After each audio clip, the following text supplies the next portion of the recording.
Guys, good evening. You guys hear me okay? Yeah. I really appreciate the opportunity to come and talk tonight. I am a pediatrician here in the community and have been practicing here for over 20 years. So I've had the privilege of being able to take care of kids in our community for a very long time, but it's also given me a perspective to see changes in mental health over a long period of time, but also just changes in technology and how those interact. So I hope I can bring that perspective to you guys tonight. I'm also a parent, and I've had 3 teenagers come through my house, and I've had multiple hard decisions and hard conversations with them as well. So I hope I can bring a parental perspective to you tonight. But I'm also an adult who lives in 2025, and I did not grow up around technology, but I am surrounded by technology every day like you are. And I had a moment about 3 years ago where I realized that a lot of the brain fogginess that I was experiencing was not aging, although I am aging. It was my interaction with my own devices. So I have been on my own journey over the last 3 years to try to figure out what that means for me. And I hope I can bring that perspective to you guys as well. What I'd like to do is I'm going to give you guys an overview of this book, The Anxious Generation, from the perspective of a pediatrician, and then we're going to talk a little bit more narrowly about phone-free schools. That's one of the reasons we're having this conversation here at the school auditorium. But this book, The Anxious Generation, the subtitle you can see is How the Great Rewiring of Childhood is Causing an Epidemic of Mental Illness. You can get from the subtitle sort of where the author is going. This book came out March of 2024 and has been atop the New York Times bestseller list since that time. And I think the reason is it has really touched a nerve with people. So whether you are a parent, a grandparent, a coach, a pastor, a mentor, anybody who works with kids, and you read this book, I think it's going to strike a chord with you. So who is Jonathan Haidt? Haidt is a social scientist. He teaches at New York University. His subspecialty within that is moral psychology and moral formation. But he's also got a real skill set with looking at social science data and trying to help process what that actually means in the real world. So he has been active in the last 10 years, I'd say. I've been reading things from Jonathan Haidt about mental health, about technology, and the interaction of those two. So this book is basically like a process of 10 years of his sort of public dialogue and research. So I'm excited to share some of that with you guys tonight. All right. It seems like iPhones have been with us for forever. But 20 years ago, when we were having back-to-school time here, iPhones were not a thing. So in 2007, the iPhone comes out. But when the iPhone comes out, the iPhone is fundamentally changing the nature of how we experience the internet, which up to that point had primarily been on a computer, if you're lucky, on a laptop, but now you have the internet in your pocket all of the time. And that fundamentally changes this thing that we used to interact with in one way, we're interacting with it in a different way. 2009, the like and share buttons come in, and that adds a whole other layer to the internet. The internet's not just about content that you're going and trying to find information, but it's about engagement, it's about virality, and so that changes the nature of the internet as well. Next year, front-facing cameras come in, the whole selfies comes into just a cultural conversation where now the internet is something you are personally interacting with. And so that's just a different change from where we were pre-2007 to now, just how people experience the internet. So in 2012, Facebook buys Instagram, and we're off to the races. I think the most important thing to get from this slide is this idea of between 2010 and 2015 is what he calls the Great Rewiring. And the reason he calls that is because by 2015, majority of teenagers have an internet-connected phone in their pocket. But beyond that, devices have sort of made their way into all the nooks and crannies of what it means to parent, but also what it means to grow up. And whether that's tablets, whether that's gaming systems, whether that's watches, it's basically sort of infiltrated every little part of life and it fundamentally changed how kids grew up. And that's what he calls the Great Rewiring. So, what has been going on? What have we been seeing? Let me just break this slide down for you because this is going to look similar to some of the slides that I show you. On the bottom is the years. Across the left is the percentage of young people dealing with different mental health challenges. And blue is anxiety, the orange is depression. And what you can see is that grayed out box is the great rewiring that you talked about. And you can see that during the great rewiring, there's a significant increase in anxiety and depression that from 2015 till now has just continued to skyrocket. And while these are from national statistics, I can just tell you from having practiced in our community, this is what I have been feeling as a pediatrician in the community practicing. This is exactly what we've been seeing in our office here in the high country. What's going on? Well, this slide right here, we'll just linger on for a second, because this is like the whole point of the book. So if you had to take one thing away from the book, I would say this would be it. In fact, we're here in a school setting where the school teacher slowed down and said, this will be on the test. This is on the test. This is the one thing that I really would love for people to take away. We're overprotecting kids in the real world. When you combine that with underprotecting kids in the virtual world, his contention is that's what led to the mental health crisis for Gen Z and for those born after 2010, Gen Alpha. And I think another way to rephrase that is, as parents, we want the best for our kids, right? We don't want anything bad to happen to them. But out of a desire of that, we overestimate the risk to them in the actual world and overprotect them. Underestimate the risk in the virtual world, and as a result, underprotecting them. The combination of both of those has had some significant impacts. Third way to say it is the shorthand that I have down there at the bottom, is we moved from a play-based childhood to a phone-based childhood. And for height, when he says phone, it's not just the phone, but it's like all internet-connected devices, and childhood is not just like little kids. It's basically the whole process from moving from little kid to adulthood. And then we basically moved from one that's experiential and play to one that's virtual and digital. And that's having significant impacts on how our kids are experiencing growing up. It is creating really big challenges for parents as we try to parent our kids through this time. All right. So what's the big deal with the phone-based childhood? I think in addition to just the fact that when you have an internet-connected device, you have access to content on the entire World Wide Web. And you have potential interactions with people from the entire World Wide Web. That is, I think everybody here knows that piece. But he's trying to go a little deeper than that and say, all right, what are some of the things that he's seen in his research that we can see emerging as harms to kids of phones? And again, not just phones, but internet-connected devices. And there's 4 big things. So it's social deprivation, sleep deprivation, attention fragmentation, and addiction. So I'm going to go through all 4 of those because I think if you, at least from where I'm sitting, what I'm doing every day in our office, dealing with kids and teens who are dealing with mental health challenges, I think it's really, really important to get a handle on what's happening with all 4 of these.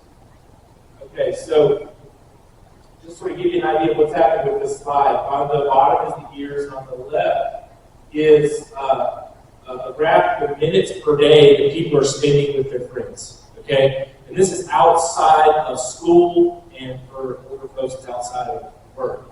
And what you can see in that blue line, the blue line is age 15 to 24, so it's not a perfect data set of all the little kids smaller. But it's a pretty good representation of what has been happening.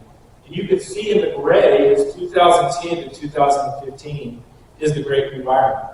And you can see that during the Great Rewiring, the amount of time that kids are spending with their friends outside of school starts dropping dramatically. It continues to drop. And you're going to have to trust me on this. It looks like that absolute deceleration right there is, oh, that's just COVID. But you just have to trust me. That started in 2018, 2 years before COVID. So COVID just kept the process going that started pre-COVID of kids just spending significantly less time face-to-face with friends outside of school. So why is that such a big deal? Well, particularly in our growing kids as they are growing up, that friend set is a massive part of their life experience. You can tell that's the most social you are in your entire life. Think about it when you go back. You've got more time spent with your friends then than you do the rest of your life. Your friends can be a source of joy. Your friends can be a way to blow off steam, to decrease stress. But really, as you're growing up, you're trying to figure out who am I and what is this world around me, and you experience that through your friends. And when you don't have that, that's going to have significant impact on how kids are experiencing their growing up. All right, sleep deprivation. I know this is a cliche of a sleepy teenager, and there are aspects of that that's absolutely true, physiologically. Okay, so that's fine. That's been a joke for a very, very long time, and there are parts of it that's true. But what we've been seeing with sleep deprivation is something on a different order entirely. And this has really been happening during the course of my practice life here the last 23 years. So, again, along the bottom is the years, and along the left is the percentage of middle schoolers and high schoolers who are sleeping less than 7 hours a day. So let me reframe that. That would be 6 hours of sleep. So we're typically recommending 8 or 9 hours of sleep for kids. So I would say someone getting 6 hours of sleep is significantly sleep deprived. So you can see that during that grade out zone, 2010 to 2015, you start to see a significant increase in sleep deprivation. It's affecting both boys and girls, but girls more than boys. So that now you can see the amount of sleep deprivation in middle school and high school girls over 50%. So if you just pluck an average middle school, high school student here in Watauga County, they are in significant sleep deprivation. So what's the big deal with sleep deprivation? Everybody feels like, oh, we just need rest. I've really been influenced in my thinking on this and just trying to help explain this to myself, but also explain it to families in our practice from a book called Why We Sleep by Matthew Walker. So if you'd like to read more on sleep, I think that's a great resource, and it's written for the public audience. But he talks about sleep being the time during the day when your body rests and repairs. And when you think about that from a brain standpoint, where your body is basically taking everything that's happening in your brain, it's cleaning out the garbage, it's taking out the trash, and cleaning things out so you can start that whole life process again the next day. So obviously that's important. But emotionally, one of the things I learned from Dr. Walker is, and he's done a lot of this research in his lab, is he describes our REM sleeping, our rapid eye movement sleeping, so that's what we brain. He talks about that as your nightly visit to go see a therapist. Why does he say that? When he brings people into the sleep lab and hooks them up to the sleep monitor and can tell when they are in their dreaming sleep, and at the same time he has their brain, so they're doing a functional MRI to see what parts of the brain are activating. When you are dreaming, the same parts of your brain that activate when you're at the therapist are activating when you're in your dream sleep. So the areas of emotion and memory consolidation, how the emotions of the day impact how you review the day, all happening on a subconscious level. But as soon as you get sleep deprived, one of the very first things that drops out is your REM sleep. And so those kids who are significantly sleep deprived are getting robbed of that ability to emotionally process how their day is going. So this is one of the reasons, one of my top advice to teens is just do not sleep with your phone. Kids who do not sleep with their phone have less problems with anxiety, less problems with depression, and do better in school.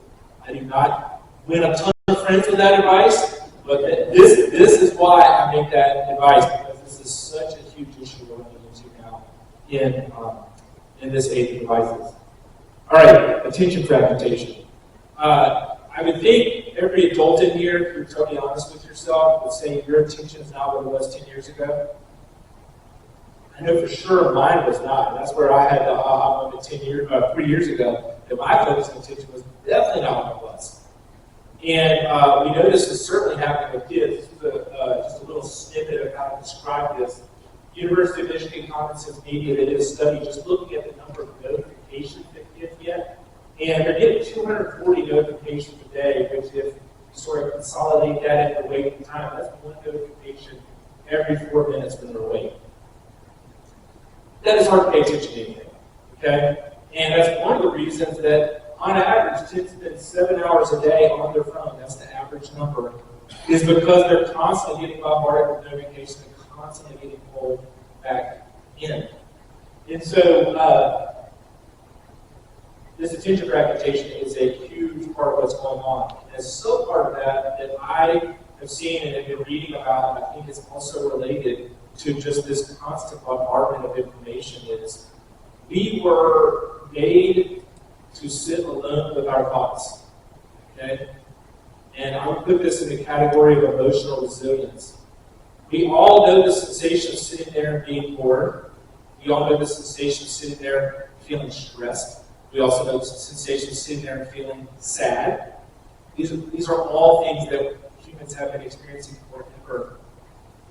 The problem now is, instead of developing tools and skills to deal with those quiet moments, the device just immediately comes in and we just don't have the skills and ability to deal with that, and so we just push all of that off.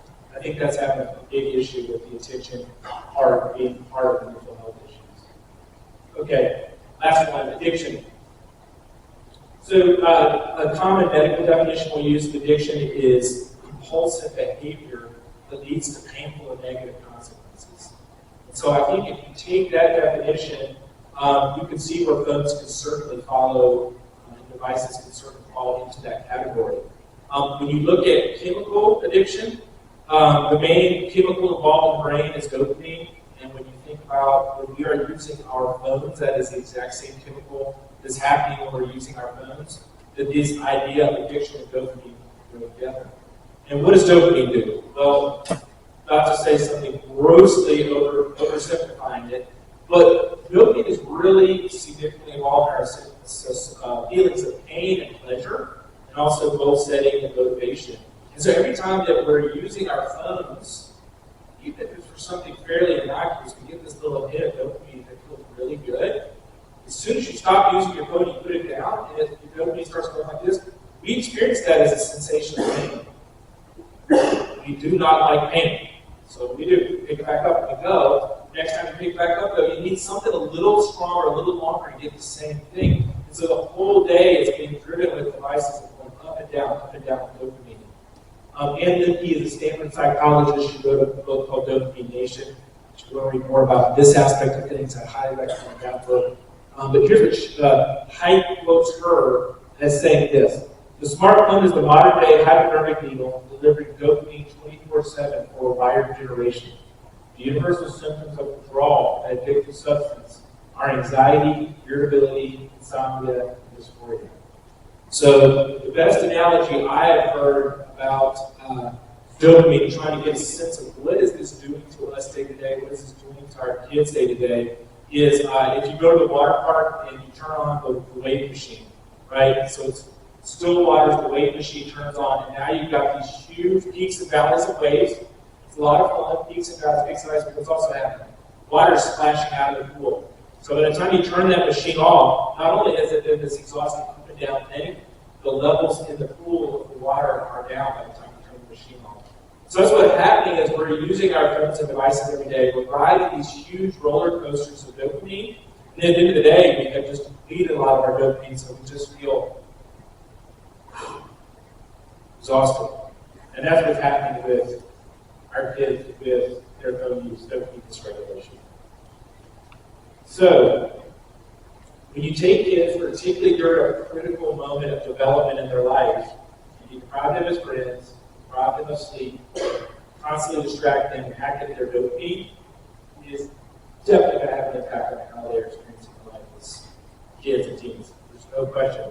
And this is what he would call the great rewiring of a lot of what's been we're seeing with our youth right now. All right.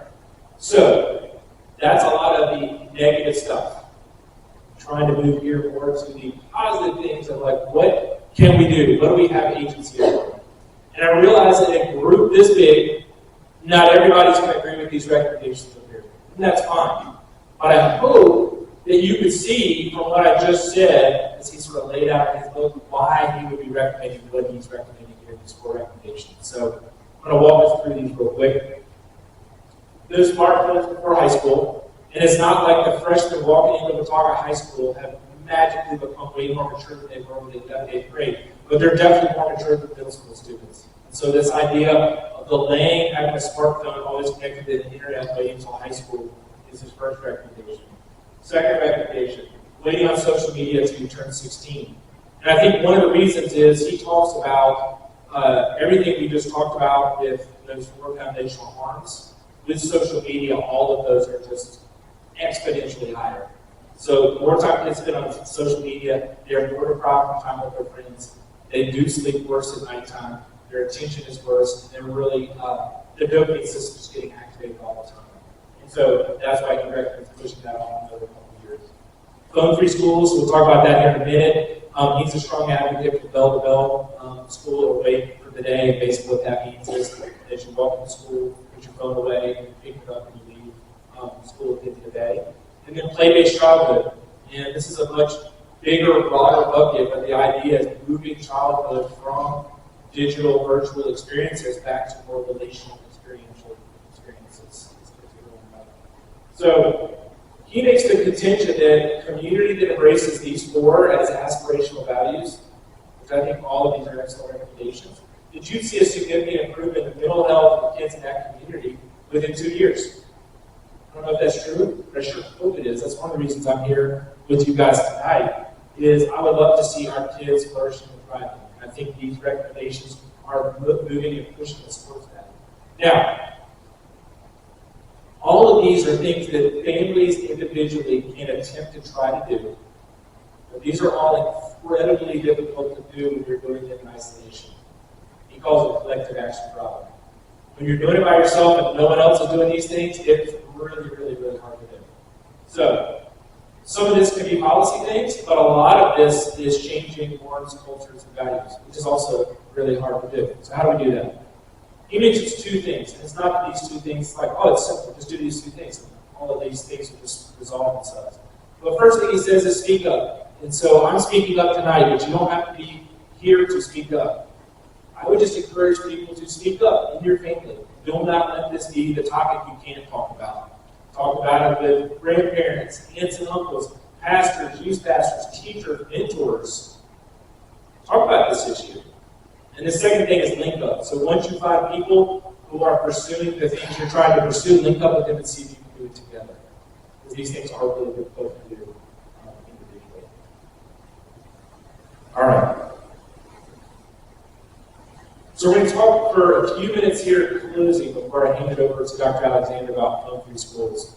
And this slide right here is looking at educational scores from what's called the National Assessment of Educational Progress, the so-called Nation's Scorecard. And basically, this is for 4th and 8th graders. They've been doing this test going back to the 70s. And so it's really given us the ability to sort of track academic progress over a long period of time. So when this slide was originally made, the original intent of this slide was the blue over on the far right. So on the bottom of the years, and on the left are educational scores in math and reading. And you can see what the blue is highlighting is this is educational loss during COVID. And I think everybody would agree that is bad, tragic, sad. Okay? Agree. What a journalist did after reading Heights book is he took this also, though, and put in the great rewiring in red. And part of what he's highlighting is that our educational scores peaked in 2012, and we've just had a slow peak of educational scores since 2012, during the time of the Great Rewiring. So I think when you take into account this and the mental health challenge we talked about, this has been a very active space to think about, okay, in schools, what can we do? So, nationally, there's been a lot of work in national and state legislatures across the country, red states, blue states, working on what would it look like to have phone-free schools. Our neighbors, Virginia and South Carolina, passed laws last year. Theirs actually mandated phones away bell-to-bell. This year, our state legislators started working on this issue. And you can see that in February, the North Carolina Senate passed a bill 42-1. And in March, the House passed a bill 114-3. Unless you're used to following what happens in the North Carolina legislature, that amount of agreement is astounding. I mean, I follow a lot of pediatric bills. It's hard to get people to agree on this level. Governor Stein spoke about home-free schools in the State of the State address. He created a student safety council in April, and his first task to them was to come up with guidance for school systems on best practices for home-free schools. So, legislator, executive, red, blue, this has been an issue that's got a lot of traction in the state. They came out in June with their home-free schools, and their recommendation best practice is bell, wait for the day. So, little civics, a little reconciliation bill in June, but that passed 156-1. Again, incredible amount of agreement on this from the state legislature. Basically what they said is this, Dr. Alexander will fact check me on whatever I get wrong here. Because I don't have everything that's in the bill, but as it relates to the phone part, basically the legislature is putting it back on our local boards of education to set policies for the upcoming year. Effective date is January 1, 2026. And basically what they said is the minimum of these policies is no wireless communication devices during instructional time. So this is laptops, tablets, phones. It's a more comprehensive list that is during instruction time with 3 specific carve-outs. Your teacher authorizes you to do it. It's part of your education plan and it's part of your home plan. But otherwise, these devices are going to be away during instruction time. Height makes a good, strong argument for why bell-to-bell or away for the day is the optimal strategy as opposed to just during instructional time. That's what I have advocated our local school board to do. And I'm going to show you just, I promise it's the last slide. Everybody's eyes are glassed over.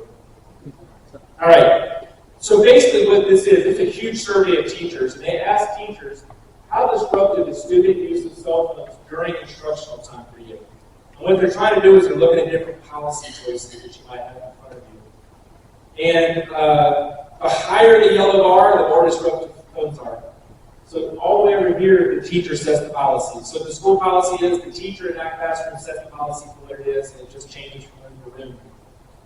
79% of teachers said that it was disruptive, 47% said very disruptive. Moving to the left, use between classes. So that would be away during instructional time, the phones are still out there the rest of the school day. You can see that that actually doesn't move the needle very much in terms of teachers' perception of disruption. 73% still said this was disruptive to their classroom environment. You really start getting traction where kids can have it with them, but they can't have it out during the day. And the most effective strategy, at least for this survey, was storing it away in your lockers or pouches. Okay, last slide. I'm not going to read through all these, but I hope you can see that one of the benefits of bell-to-bell is just trying to minimize distractions.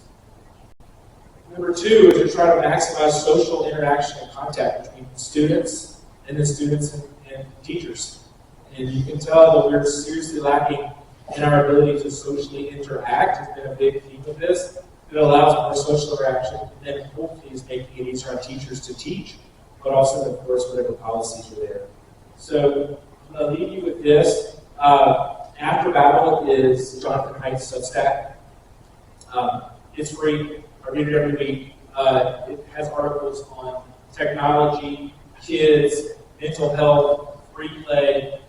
It's an excellent resource. TheAnxiousGeneration.com is followed up on a lot of stuff. If you've read the book and stuff I talked about tonight, you can get more information on that. And I am happy to answer questions. And so please use the QR code. We're going to try to answer some questions. I'm also happy to answer questions afterwards. But it's been an absolute privilege to be here with you guys tonight. Thank you for having me. I'm going to start with this slide because this really represents how we believe in Watauga County. So we believe that district success is really based on these 3 things. So we have student achievement in the middle, and we think of that with regard to academics. But it also involves their social and emotional health because those things are interrelated. So that is our goal. That's our primary focus here in Watauga County. But we know that we only do that through these other 2 things. So talent development, the teachers and the employees that we hire and develop is how we ensure that our students achieve the most that they possibly can. So that's really important. We also believe that having a positive culture is critical for our teachers and our students and our families being successful. And tonight really is about culture, because we have a new law in place, but what I believe, and I think what we all believe, is that when we understand the why behind why we have to do something, it helps us to understand it better. So we really appreciate you guys coming, especially as parents, because we believe our parents are our most important partners to helping us understand the why behind this. And when we make changes, we want to make sure that the changes have a positive impact on all three of these things. I do believe, hopefully you see after Dr. St. Clair's presentation, that there is a lot of research out there that shows that too much phone use can have a negative impact on our students. So we want to put changes in place, not only because we have to, but because we believe it's the best thing for our students. But we want to do it in a way that's also supportive of our teachers, because if we make changes and then just leave it on teachers to do it, then we're not supporting our teachers to do that effectively. And we want parents to understand the why. I'm a parent, I have 5 daughters. I'm not quite as involved in my journey as Dr. St. Clair, so I'm still pretty attached to my phone. You know, I'm pretty guilty of getting up and checking my texts.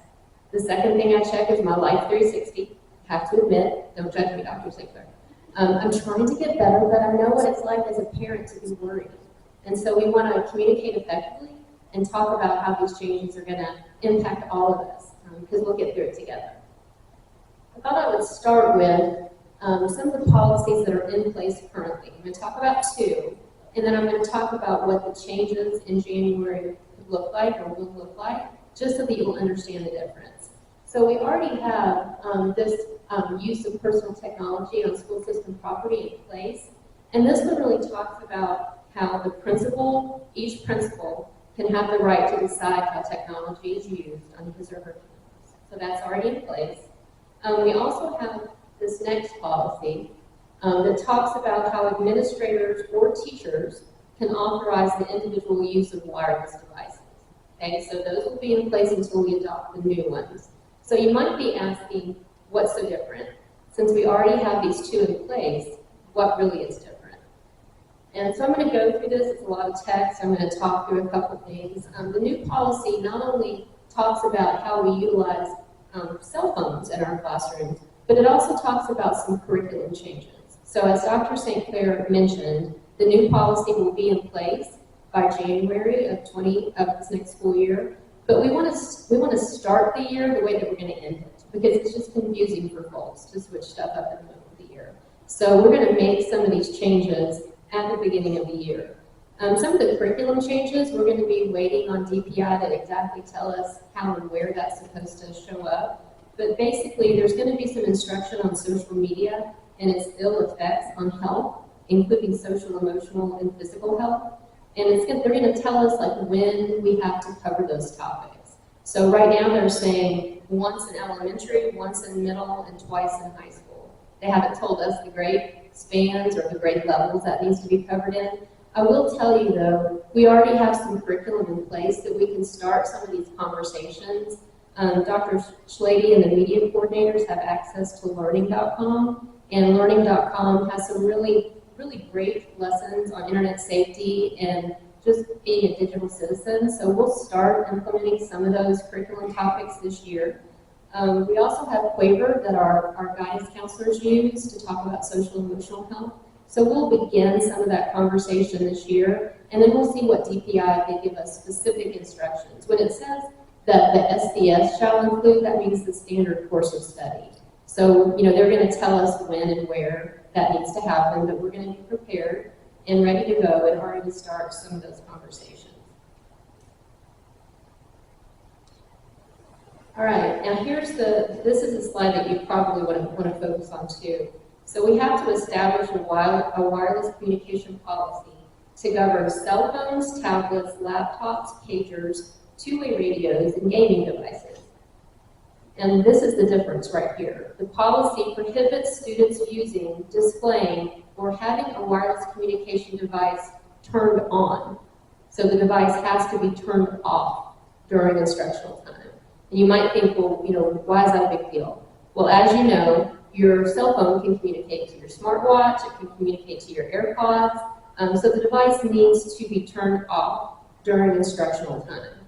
Now, you can see some exceptions, and Dr. St. Clair mentioned these. If the teacher needs the Chromebook to be out, we're using it for educational purposes, then he or she has the right to do that. There's some students that have an IEP, a 504, or a medical plan that requires them, they have a device that interacts with their cell phone. Maybe they have diabetes or some other need. So those students, of course, will be allowed to have those out. And so we'll work with families individually on those needs. So you might be wondering, what does that mean for Watauga County Schools? And so, like I said, we want to start the year the way that we end the year. We want to have some consistency among grade spans. So this is our current plan. For K-8 schools, we're going to implement an away for the day policy. Okay, so if your student is in kindergarten through 8th grade, their cell phone will be away for the day. Now your individual school principal will communicate with you what that looks like. Because our schools are very different in sizes, and so we need to lean on our administrators and their team to decide how to best implement that at their school. For the High School and Innovation Academy, we're going to have a way for the period. Okay? And so tomorrow, or August 11th, Dr. Strickler, his administrative team, and his school improvement team will be working through the specifics, the logistics of that, to communicate that with families. And so you'll know exactly, what to expect for that. There's different ways that we can accomplish that. At the high school, we're going to be utilizing this strategy, and these are the cell phone lockers. Okay? These are good for a couple of reasons. They're portable. So if, for example, there's a fire alarm, people have to go outside in the middle of the day, of course kids would be nervous about leaving their cell phones in the classroom because they're very protective of those. So this is portable, so the teacher can pick it up, leave the classroom, bring it back to the classroom. Loss of instructional time for phone uptake and return. Our goal is to have consistency and a strategy where this is just people know what to do. This is going to take some teaching, and we're going to have to work together to make sure that we're consistent about that. But if kids get used to a process, then they know what to do. One of the slides that Dr. St. Clair talked about not seeing a huge drop in the away for the period type of predicament is, I think that's when teachers are just have to tell their kids, keep your phones put away. So I started off as a high school teacher. I was also a middle school principal and a high school principal. And when teachers have to be the police and they have to monitor that all the time and have to remind kids, put your phone away, then that actually doesn't help them teach better. That puts one more thing on them. So we need to make sure that we come up with policies that we enforce consistently so teachers aren't taking on something else. They're actually having more free time in their classroom to teach, which is what we want them to be able to do. All right, so what you can expect if you are a parent in Watauga County or a student is you can expect communication from individual schools regarding the cell phone expectations. Because again, we have schools of very different sizes. And so we're going to need to communicate with you specifically. You go to Hardin Park, what does that look like? You go to Green Valley, what does that look like? So you can expect that. We'll also have to tie this into our code of conduct. So we want to be able to teach positive behaviors. Y'all, we got great kids. The majority of kids want to do the right thing. So we have the responsibility of teaching them what is expected. And so we will incorporate that into our student code of conduct. Teachers, students, parents will be aware of that. This is something we're going to get through together. It's new for all of us. So we need to teach what's expected and reinforce that along the way. Also by January, and we will do it before January, we're working with the School Board Association and our attorneys at Campbell-Shapley to come up with a cell phone policy that's in line with what's required, and then once that's passed, we'll communicate that to you as families. And then you will start to see some of that instruction that I mentioned on the effects of social media. So for this school year, that's really our goal. We really want to be on the same page with parents, have open communication and transparency, because we believe that's important to the culture that we want to create in our district. This is my favorite leadership saying. You might think it's a little crazy, but I really love it. It's in essentials unity, in non-essentials liberty, and in all things love. And so I've found very few situations where thinking like this isn't really helpful. So for this situation, this is essential. It's a law, right? So we've all got to do it. We're going to comply with that. In non-essentials liberty, if I've got a school of 130, it might look different than if I have a school of 900, but the end goal is going to be the same. And when I say all things love, what I mean by that is we need to be kind to each other. We're working through this together. We might not all even agree with the law, but we're going to figure out how to best implement it in support of our students and our teachers and our families. So I really appreciate you guys being here this evening. I think this is an important conversation. Thank you for taking the time to come and learn a little bit more about it.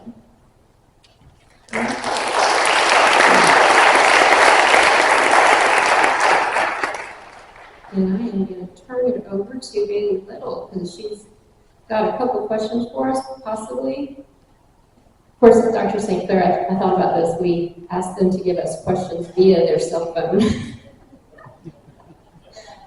I would say that's a utility and not a distraction. We had several great questions submitted, so thank you to all who submitted. Let me pull up the slideshow. Oh no! There's a dog.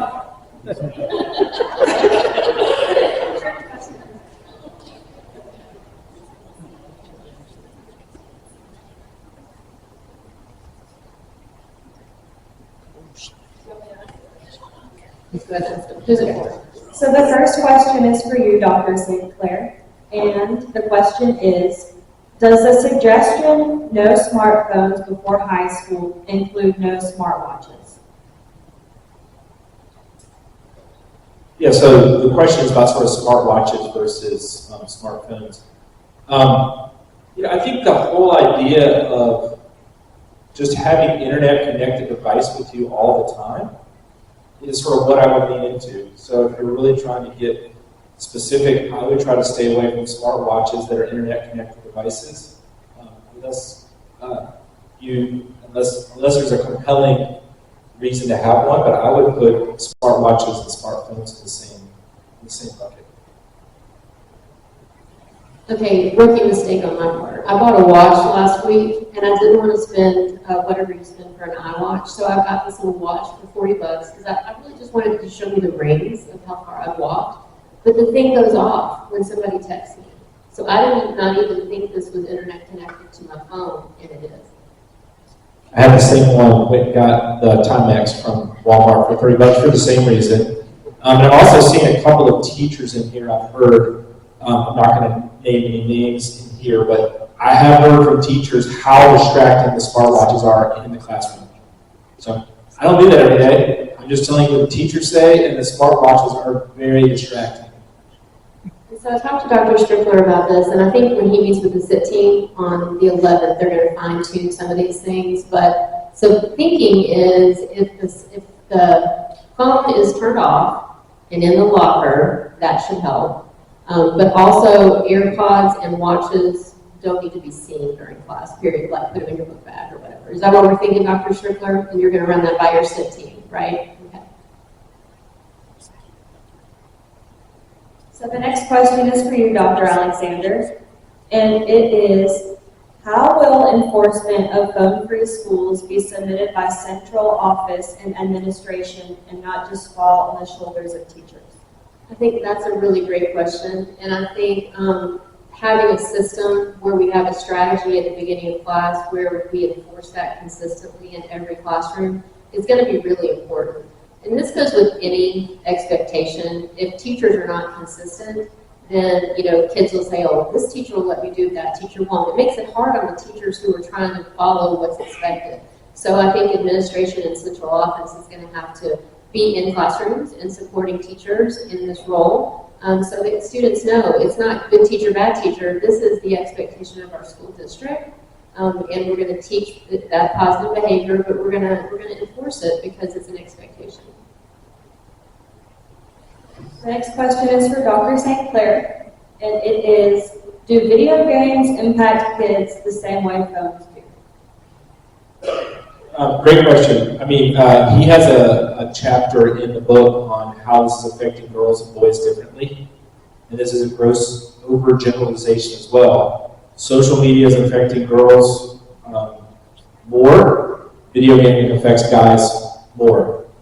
But all the stuff that's happening with internet and games, it all tends to be what is it crowding out. And so when we're talking about games, internet-connected devices, you have issues of safety, have issues of how much time you're spending, and sort of what kind of games you're playing. So it's more of a challenge for boys than girls. And again, how much of it is the actual content versus if you're spending 6 hours a day playing video games, this is a common thing I hear all the time, those are 6 hours you are not spending with peers, with your family, being active, seeing the sunlight, and all that's just having a significant problem. So I think with all of these technologies, they require appropriate boundaries. They require us as parents to have wisdom to help our kids know what those boundaries are, and then just to be wise in their use. Okay, and this one's for Dr. Alexander.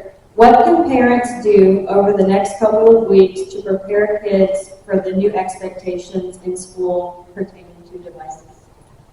So that's a great question. I think Dr. St. Clair's advice about not sleeping with the phone is a really great place to start.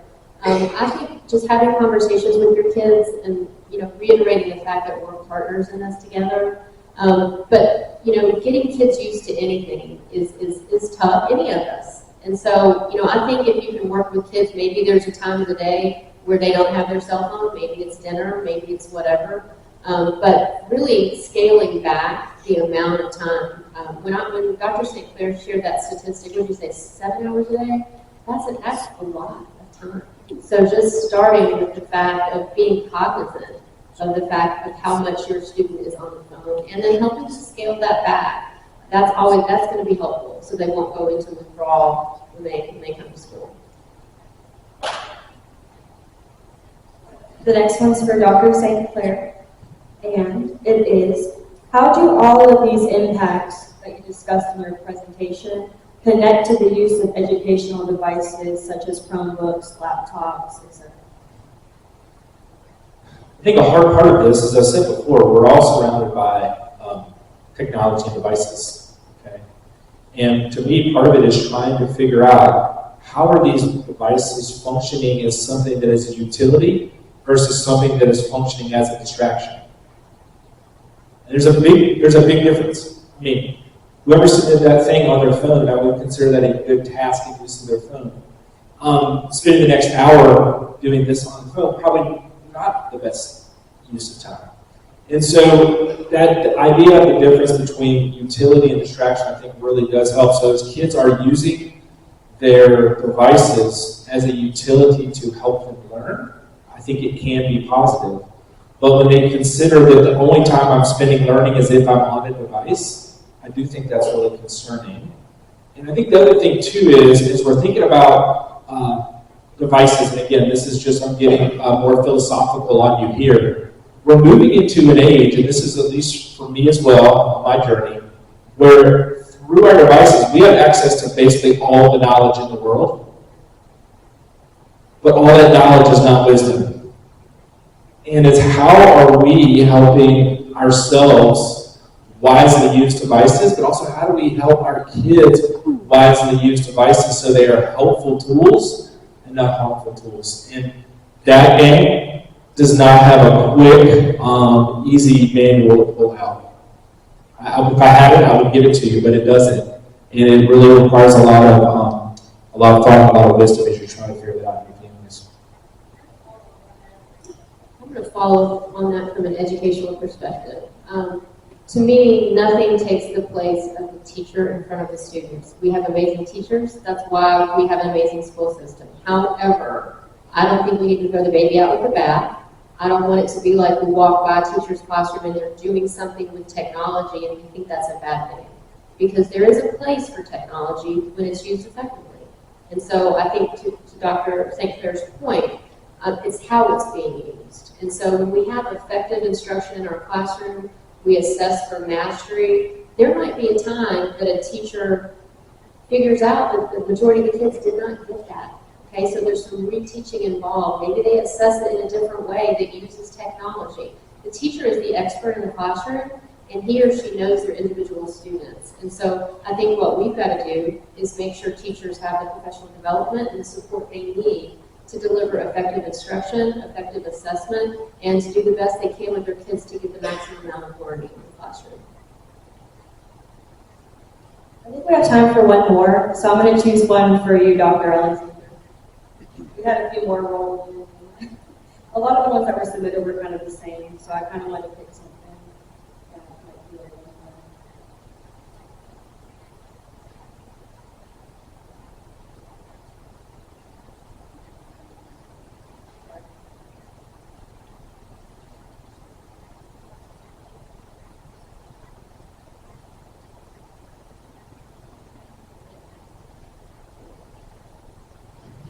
So I think this is one that has come up quite often, so I think we could talk about it. Many parents and children are concerned about school safety and feel more comfortable with teens having phones on their person in the event of an emergency. Can you speak to that just a little bit? You cut out on me a little bit. Can you say that one more time? Yeah, you're good. Okay. Many parents and children are concerned about school safety and feel more comfortable with teens having phones on their person in the event of an emergency. Sure, absolutely. Well, school safety is one of our big priorities here. And so I'm super proud of the way that our administrators and our teachers practice their safety drills. I feel like they've done a really good job with that. You know, one thing to think about is the cell phone is going to be in the classroom. Okay, it's going to be in the box in the classroom with the kids. If we have to take an emergency and leave the classroom, we can pick the box up and it's portable. But I understand that. Like I said, I have 5 children, and I understand that a lot of the anxiety that's going to come from this is not just around our kids, it's around us as parents. And so I think communication, understanding what we do in case of an emergency, knowing that that's a priority for our school system, I think hopefully will help things as we move forward, and knowing that the phone is in the classroom with the student, and so that can be accessed if needed.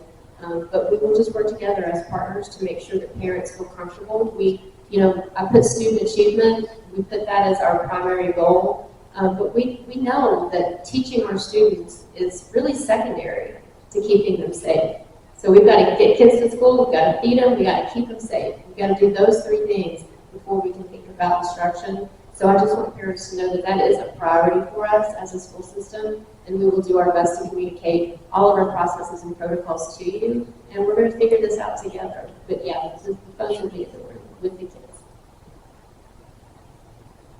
Okay, I think we will end the Q&A there, but we did get all of your responses, and we have copies of those that will be shared with Dr. Alexander and Dr. St. Clair, so they can follow up with you on that and give you more information.